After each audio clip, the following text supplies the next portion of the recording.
Treatment plant के ऊपर ही basically रहा था, तो मैंने कुछ रिसर्च वर्क किया है जो यहाँ की प्रॉब्लम्स को सॉर्ट आउट किया जा सकता है। कुछ सुझाव हैं मेरे, अगर आपकी अनुमति हो तो मैं शॉर्ट में बताना चाहती हूँ।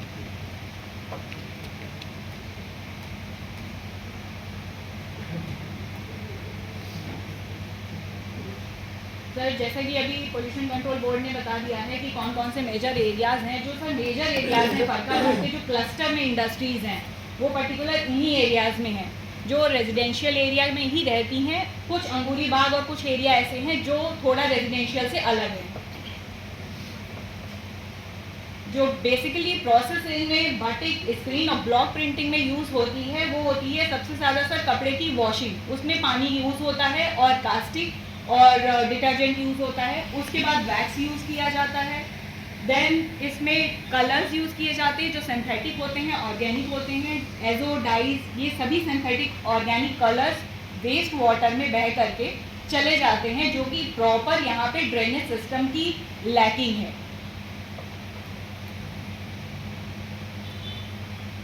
लार्ज स्केल की जो इंडस्ट्रीज हैं सर, वहाँ पे ईटीपी प्लांट्स लगे हुए हैं, नियर अबाउट 7 या 8 होंगी, जैसा कि अभी पोल्यूशन कंट्रोल बोर्ड ने बताया है कि उन्होंने कंसल्टेंट के थ्रू हायर करके अपने यहाँ ईटीपी लगाए हुए हैं। लार्ज स्केल के लिए है, इसलिए वो अफोर्ड कर सकते हैं।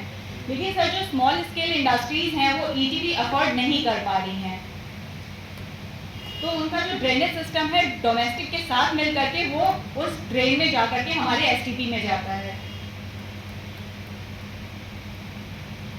जैसा कि सर ओडीओपी में फरक्काबाद को रजिस्टर्ड किया गया है और इसके काम को बढ़ावा भी दिया जा रहा है, तो यहाँ पर कुछ ऐसे सॉल्यूशंस किए जा सकते हैं।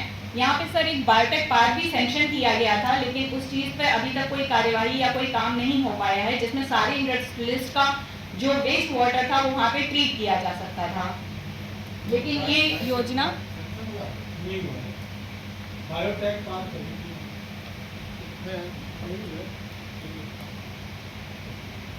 मेन प्रॉब्लम सर यहाँ के इंडस्ट्रियलिस्ट को फेस करनी पड़ रही है। सबसे बड़ी मेजर प्रॉब्लम है कि वो छोटे स्तर के भी काम कर रहे हैं, कुछ बड़े स्तर पे भी काम कर रहे हैं। दूसरा, lack of awareness for environment.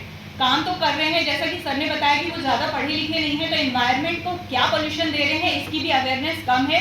Pollution control board के क्या नॉर्म्स उन्हें करने चाहिए ताकि उनकी फैक्ट्री आगे चलती रहे, ये भी अवेयरनेस नहीं है उनके पास। तो मेरा आपसे अनुरोध ये रहेगा कि अगर कोई प्रॉपर मीटिंग दोबारा से कर दी जाए जिसमें उनको अवेयरनेस दी जाए। ट्रीटमेंट प्लांट्स अगर वो अफोर्ड कर सकते हैं तो एनवायरनमेंट कंसल्टेंसीज प्रोवाइड करती हैं, वो लगा सकते हैं और वो पोल्यूशन कंट्रोल बोर्ड से मान्य भी होती हैं।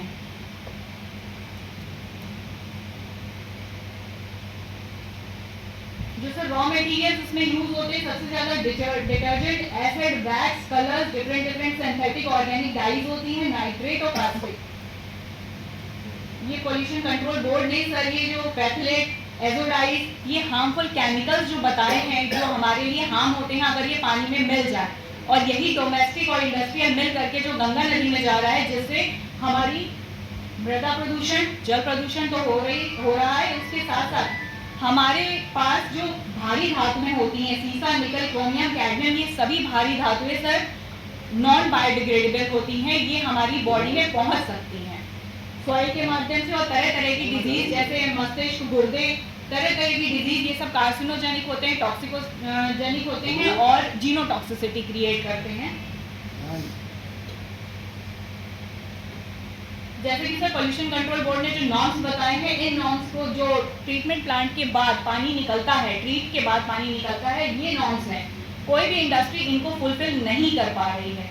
तो सर ये मेजर इशू है, इसको हमें कोई ना कोई ऐसे तरीके निकालने हैं जिसकी वजह से इंडस्ट्री भी चलती रहे और इनका पानी भी ट्रीट हो जाए। तो मैंने कुछ ये सर दिल्ली में, ये नागपुर में CSIR नीरी ने टेक्सटाइल इंडस्ट्री के लिए ट्रीटमेंट प्लांट लगाया हुआ है। ये कंबाइंड इफ्लुएंट ट्रीटमेंट प्लांट है जिसमें डोमेस्टिक भी जाता है और इंडस्ट्रियल भी जाता है।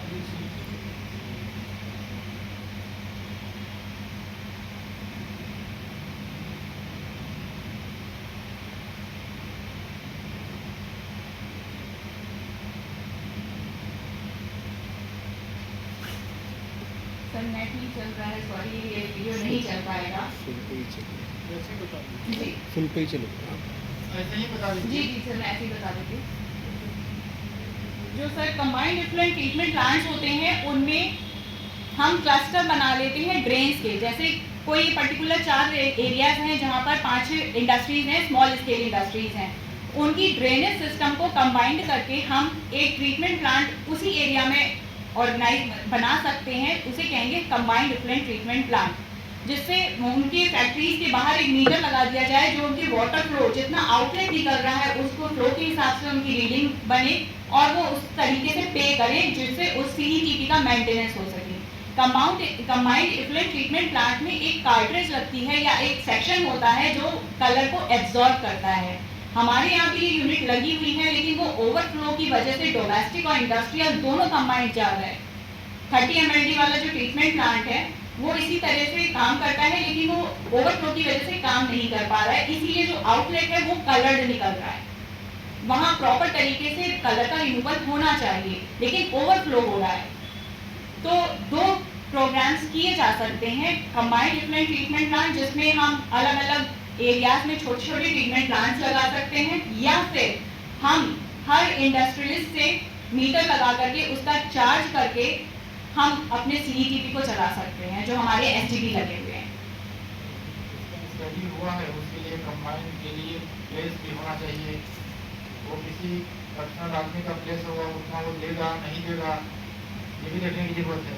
मान लीजिए 4 आदमी का है तो या 10 आदमी का है तो उसके लिए कोई जगह चाहिए, और जगह नेचुरली किसी न किसी व्यक्ति का होगा तो देने के लिए यदि तैयार हो पहली बार यस सर, एक और हम उपाय बता सकते हैं जो इफ्लुएंट ट्रीटमेंट प्लांट, जैसा कि अभी भाई साहब ने अपने यहाँ लगाया हुआ है effluent treatment plant, environment consultant को हायर करके उन्होंने अपने घर में लगाया हुआ है, कम कैपेसिटी का लगाया है। इसी तरह से छोटे छोटे 5-6 ट्रीटमेंट प्लांट एक मेजर एरिया में लगाए जा सकते हैं, थोड़े वर्किंग ज़्यादा कैपेसिटी के। ये इन्वायरमेंट कंसल्टेंट जी जमीन लैंड की अवेलेबिलिटी होगी सर, उसके लिए दवा भी देंगे, अगर हम लोग लिखेंगे तो किसी की कैपेसिटी बढ़ाएंगे। वो चीजें अलग होती है, CTP अलग होती है, और इसमें STP में है अगर CTP जो